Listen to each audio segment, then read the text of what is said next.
Sahabat-sahabat, masih banyak perdebatan, pembulian, bahkan penghinaan atas amalia kita. Amalia apa? Amalia tentang merayakan Maulid Nabi. Apakah ada dasarnya? Apakah ada dalilnya? Apakah memang hal ini dibid'ahkan? Apakah benar ini bid'ah yang menyesatkan? Bid'ah yang tidak dikerjakan oleh Nabi? Dan sesuatu yang tidak dikerjakan Nabi akan dimasukkan ke dalam neraka. Wow, seram sekali. Mari kita simak, apa benar itu? Cikidot.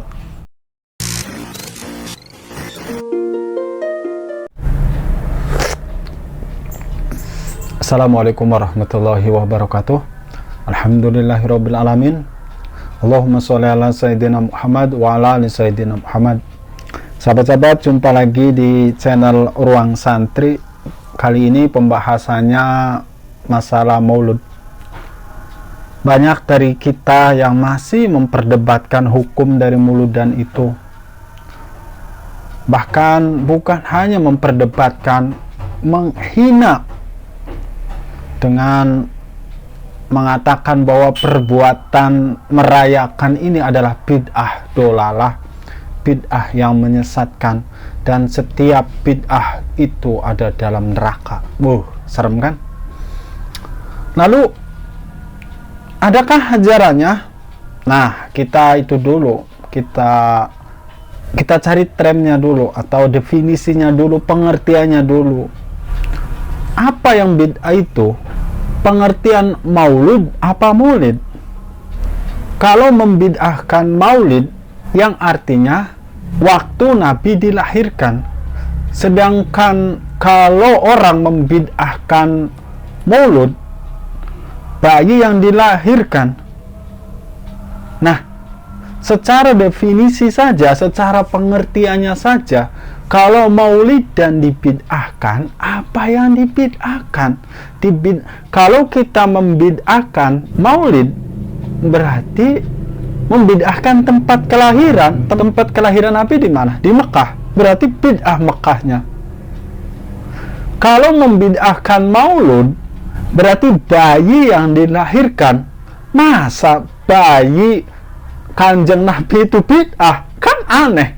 Nah, itu pengertian. Terus merayakannya, merayakan kan ekspresi senang. Masa tidak boleh kita senang? Ada yang mengatakan itu tidak ada ajarannya. Benarkah tidak ada ajaran? Terus kapan dilaksanakan atau dimulai perayaan Maulid ini? Pencetusnya siapa?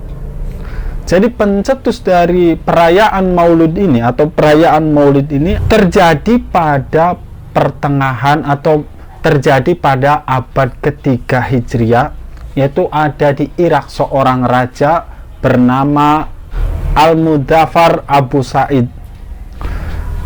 Kenapa raja ini mencetuskan perayaan? Karena pada waktu itu umat Islam itu dilanda kemunduran, banyak kemunduran, kecintaan kepada Nabi, dilanda kemerosotan pada tahun ketiga Hijriah itu. Maka Raja Muzaffar ini mengadakan sayembara untuk menulis syair-syair dan lain sebagainya. Nah, dimulailah perayaan ini sampai berkembang di negara. Setiap negara budaya berbeda, maka perayaannya pun berbeda. Di negara ini berbeda-beda perayaan, sampailah di Indonesia. Jadi tujuannya apa tadi? Tujuannya satu, ekspresi rasa senang. Kedua adalah tujuannya ingin lebih mensiarkan ajaran Nabi, mensiarkan Nabi supaya pemuda-pemuda atau generasi-generasi itu tahu Nabi kita, tahu sejarah Nabi kita. Itu tujuannya, supaya umat Islam tahu ajaran Nabi, tahu nabinya.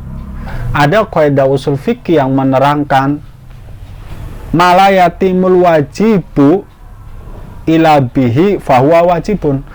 Hal yang menjadi penyempurna wajib dari sebuah kewajiban, maka penyempurna itu adalah wajib. Itu. Jadi seolah-olah kita merayakan ini supaya mengenalkan Nabi kita ke generasi supaya tahu Nabi kita, tahu sejarah, tahu bagaimana. Itu sebenarnya.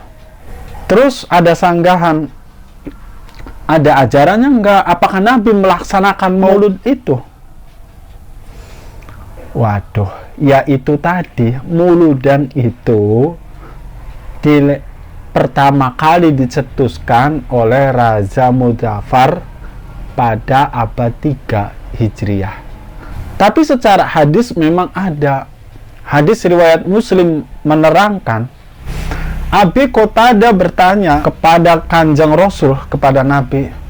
Ketika itu Nabi sering berpuasa Senin Kemis, dan Kanjeng Nabi menjawab, fihi wulidu wa fihi unjila alayya. Ini hadis riwayat Muslim, yang artinya pada hari Senin saya dilahirkan dan pada hari Senin pun saya mendapat wahyu.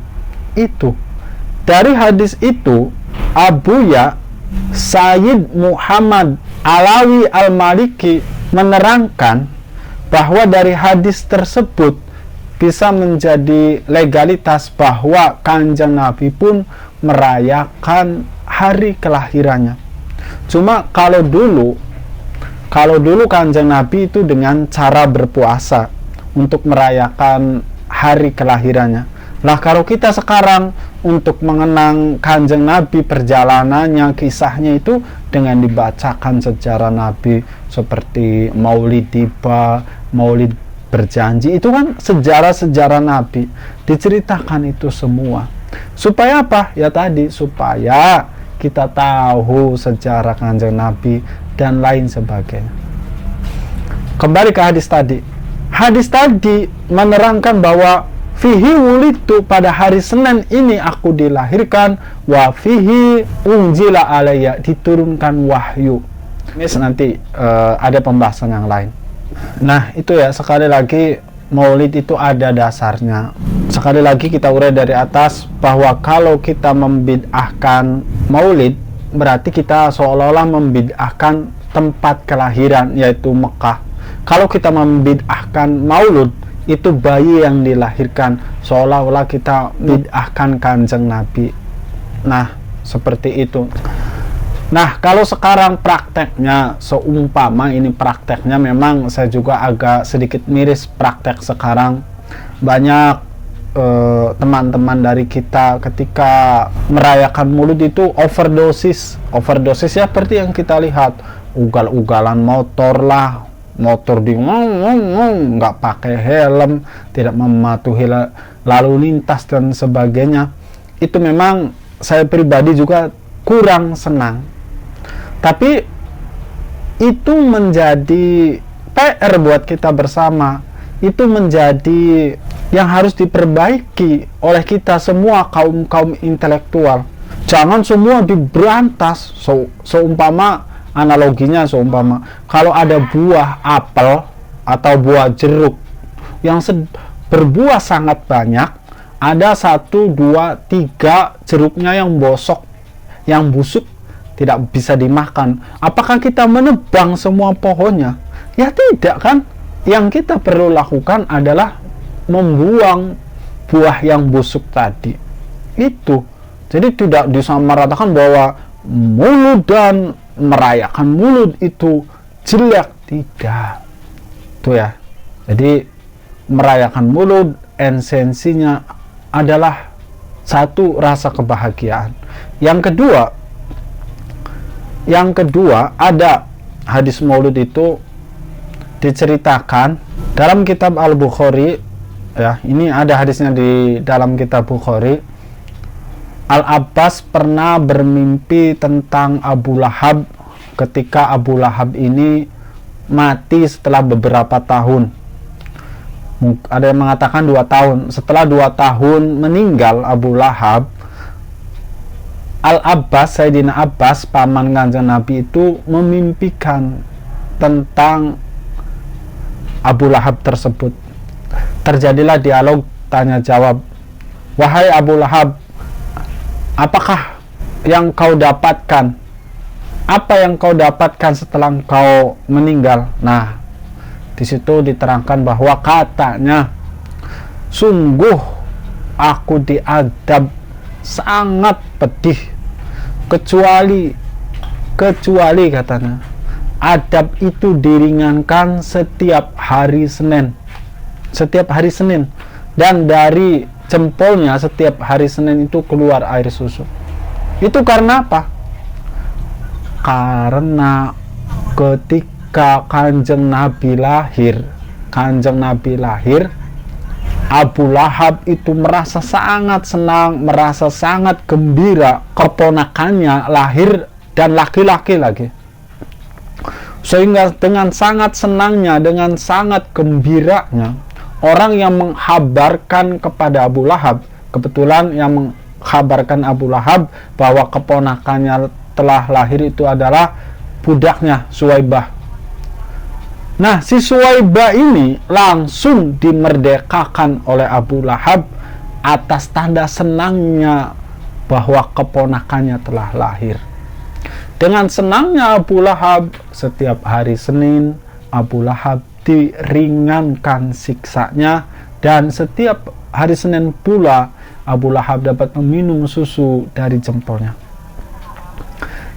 Nah, sahabat-sahabat, apalagi kita yang tidak pernah memusuhi Nabi, kita yang sangat mencintai Nabi, setiap tahun kita merayakan kelahiran Kanjeng Nabi, merayakan kebahagiaan Kanjeng Nabi, mengimani Kanjeng Nabi. Apakah kita tidak ingin nanti mendapatkan rahmat? Itu tujuan yang keduanya.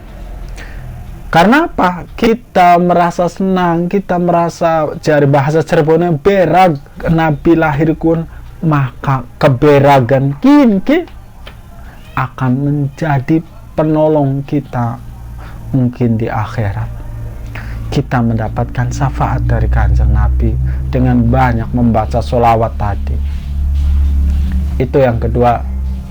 Mungkin itu saja sahabat-sahabat yang bisa saya sampaikan. Insyaallah akan ada part selanjutnya bila dirasa perlu. Sekian. Assalamualaikum warahmatullahi wabarakatuh. Mari ngopi lagi.